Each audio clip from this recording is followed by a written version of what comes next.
Hello everybody, my name is Master Chen. My name is Zenify. And you are either watching or listening to Mental Overflow.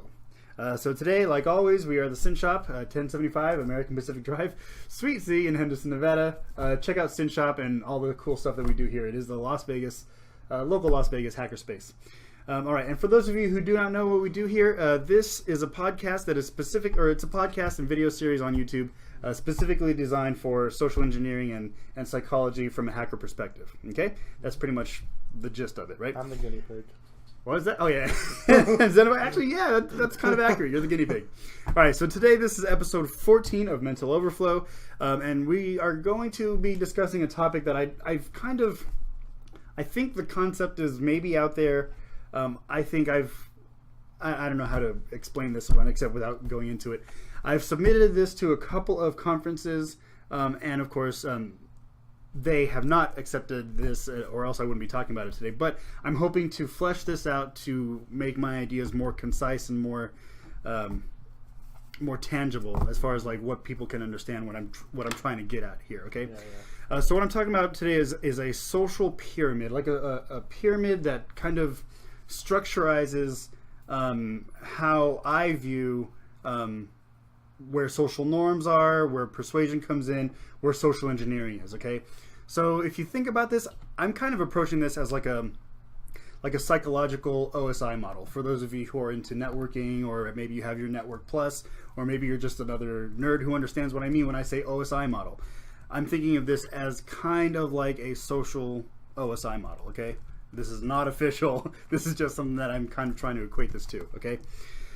Now, at the bottom of the pyramid, I have here basic social norms, okay? So what I see a lot of times online is like people who are asking about social engineering and what it's all about is they'll start from the very basics, like how to turn an acquaintance into a friend. And these are great questions. I just don't think they belong necessarily in the social engineering space. They're of the same vein. We talked about this earlier, Zenify. They're of the same vein, but they're not on the level of what I would personally consider social engineering. Okay, yeah. And so that's what I'm trying to do with this pyramid is kind of just break these off into layers and address them accordingly. Okay, so the first level, like I said, was basic social norms. How to basic social stuff, okay? How to talk to somebody, how to ask proper interview questions. I mean, like, these are the things that I see online, and again, I can't see that as being social engineering. Okay, now in future episodes we can really dissect this down, but I'm trying to get these basic ideas down on paper. Okay. Yeah. Now, for this pyramid, I actually only have 3 levels, which I might break that off into more. But the second level here, if we're going from the bottom up, I have persuasion techniques. And so in this level, you're talking more of like a salesperson type of persona here, or somebody who would be at this level would be a salesperson, or a public speaker, or somebody who's really, they've got the social norms down. Which, by the way, let me back up really quick. Social norms, I can't believe I'm saying this, it even includes hygiene, okay? No, that's, yeah. Have you ever been to a bad con? Yes, when they don't shower for 3 days, and it's out there, it happens, but that alone, you don't want to put off your target, okay? So, I mean, that's layer 1, okay? Yeah. Okay, so, but it's there. You're laughing because it's there. It's sad. Okay, so in the second level, we're talking about persuasion. So, for instance, a book that would fit in here would be Carnegie's. I've heard it both pronounced both ways, but Carnegie's How to Win Friends and Influence People. Did I just buy that one? I think you did. Yeah. But that book would fit in this second level because it's not necessarily that you're manipulating people the way that you would in social engineering, but you have a grasp of persuasion. You have a grasp of how to talk to somebody in a normal or normative social manner where it's not awkward, okay? And that's why I'm putting it at this level, okay? Yeah. Now, social engineering as we discuss it or as we approach it, I'm putting that at the top level because, of course, you can't be a social engineer without these bottom 2 levels. To be a social engineer, I would say that you're pretty much mastering all types of social concepts, right? I know you're thinking about it, so do you have any questions about that? No. Well, I was mainly thinking about when you're talking about not making it awkward, I was thinking back to like, because I conduct interviews every day, just about every day,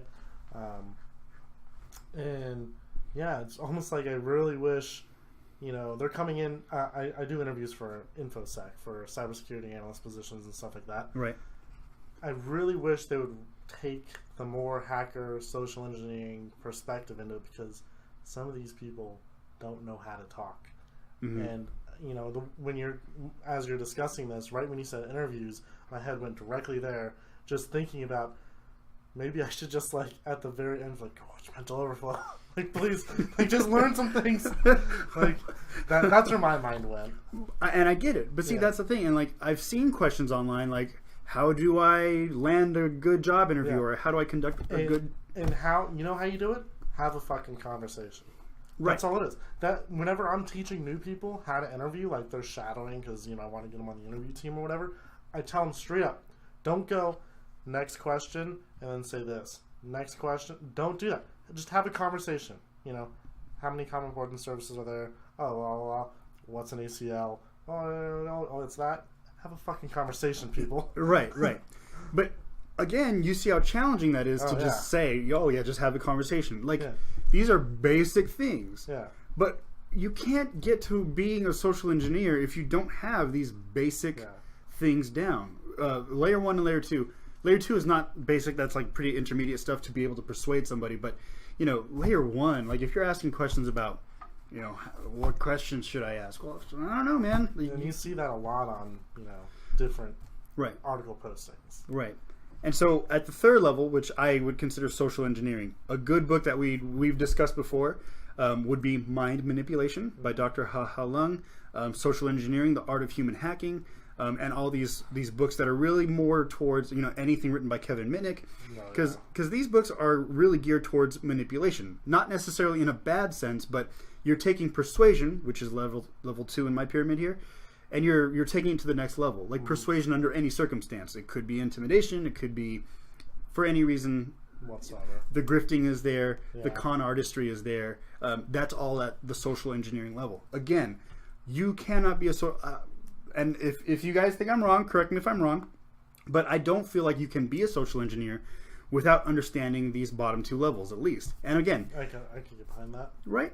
Yeah. I could probably break this down into more levels, but at a glance, this is what I'm thinking. You have how-to basic, you have persuasion and sales techniques in the middle, and then you have real hardcore grifting and manipulation and con artistry at the top, i.e. social engineering. And social engineering, whether you do have an academic background in psychology or you've learned from quote-unquote the streets or just being out there and doing pen tests or being a con artist, you still have to have good skills from the bottom up. And so that's what I'm talking about today when I say the social pyramid. I'd like to really break this down in future episodes as far as like really getting into the meat and potatoes of it, but that's just how I see an overview of things. A lot of times, a lot of the questions that are being asked around, they're not even hitting the second level. And I'd like to really, I know that it's not going to be easily defined. Like there may be some gray area where one layer kind of overlaps the other, but I'd like to maybe define it a little bit more, at least to where there's some sort of definition to what layer we're talking about when it comes to these social questions. We had an episode a while back, open versus closed-ended questions. That's going to be probably like a layer 2 technique, and from there. Thoughts, Zenify? Don't really have thoughts. I have a bonus question for you, though. Go ahead. What city in the United States do you think has the most natural social engineers? Ooh, that's a very good question. So natural, here's my definition of natural. Okay. Like, not street performers, but people on the streets trying to not con you, but maybe hustle things to you or get you to buy things, or like street vendors. I immediately go to like New York City. I've never been to New York City, but from what you've heard, right? From what I've heard, but maybe Okay, so yes, I have been to New York City. I've been to LA. I've been a little bit around. I've been to international too. I've been to China. I've been to the Philippines. I've been to haven't been to Europe yet. But there's actually a series on Netflix. I forgot what it's called. Scam City, I think. Okay. I think it's called Scam City. It's on Netflix. And this guy, he's a British guy. I forgot his name. But he goes around these different cities all around the world. You know, he goes to Thailand. He goes to Rome. He goes to all these touristy places. And he really studies the scams and whatnot. And so to answer your question, what came to mind was New York as well. But there's going to be con artistry all over the place. Yeah. So it's not really... I definitely wouldn't, New York, maybe, I don't know, for the U.S., but worldwide, it's got to be like Thailand, India, maybe. Maybe. But I will say that there will be street smarts everywhere, right? Yeah, that's true. I mean, people got to get by. I mean, street life is street life, you know, and that's where you'll learn a lot of the great techniques. In fact, you might pick some techniques that you learn in New York or just from being tough in New York versus somebody who's, you know, maybe in Dubai or in, not Bombay, or maybe whatever the current name of the city for Bombay is. I can't think of it. Bombay is the first thing that came to my mind. I do apologize. Anyway, that's in India. But, you know, Beijing, Shanghai. I can tell you a few scams that happen in Shanghai and Beijing where it's just like a quick change artist. They call it quick change, where like you give them 100 yuan or whatever. They give you the merchandise. They run back at you saying, hey, you gave me a fake. And so they give you your money back, and it's really a counterfeit. Like they pocket your 100, they give you a fake 100 and take back your merchandise. So you just got screwed out of 100 yuan. But again, that's not this episode. But what I'm saying is, to answer your bonus question, that's all. It's city by city, you know. Like and there are some classics. Everybody knows the 3-card Monte, but man, the streets are definitely the best teacher out of academics. Yeah. Cool. So, thanks for the question, dude. That was a really nice little tangent. Yeah. I think, you know.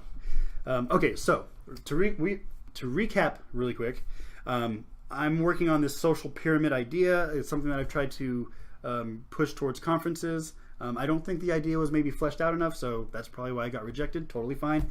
But again, bottom level, layer 1, think of an OSI model if you're into networking. Bottom level, how to basic social. Middle is persuasion and sales techniques. And at the top of the pyramid is hardcore social engineering, manipulation, intimidation, grifting, all the bad, quote-unquote, bad shit, right? Yeah. And that's where I'd like to really dissect this and explore this further in future episodes. Totally.